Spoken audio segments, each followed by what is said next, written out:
அப்புறம் ஒரு பரீட்சை வைப்பான்.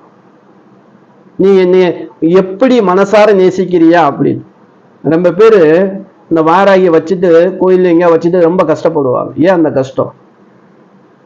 நீங்க வாங்கிட்டீங்க அப்படின்னா வாராகி உங்களை தேடி வந்துட்டாங்கன்னு நினைச்சுக்கிறோங்க. யார் சொல்ல நீங்க கேட்காதீங்க. என் தாய் நான் அவன் மேல அன்போட இருக்கு, பாசமா இருக்கு. ஒரு வேலையாவது நிவேதனம் வச்சு நான் அவளை பார்த்துருந்தேன். என் குடும்பத்தை தேடி வந்தவன் அப்படின்னு நினைச்சு நீங்க பிரார்த்தனை பண்ணுங்க. மற்ற தெய்வங்கள்லாம் இருக்கும் போதெல்லாம் நமக்கு எத்தனையோ போட்டோக்கள் வச்சிருப்போம். அப்பெல்லாம் கஷ்டம் வரலையா? எவ்வளவு கஷ்டங்கள் நம்ம சந்திச்சிருப்போம். இந்த வாராகி நமக்கு தாய் கஷ்டம் கொடுத்துருவாளா? கஷ்டத்தை தீர்ப்பவள், கவலைகளை தவிடுபடி ஆக்கக்கூடியவள். வாராகி தேவி வழிபாடு செஞ்சு பாருங்க, உங்ககிட்ட எதிரிக கிட்ட வர மாட்டாங்க. உங்களை மனசை கஷ்டப்படுத்துற செய்திகள் எதுவும் உங்களை அண்டாது. எதிர்வினைகள் மறையும், எதிரிகள் மறைந்து விடுவார்கள், அழிய மாட்டார்கள்.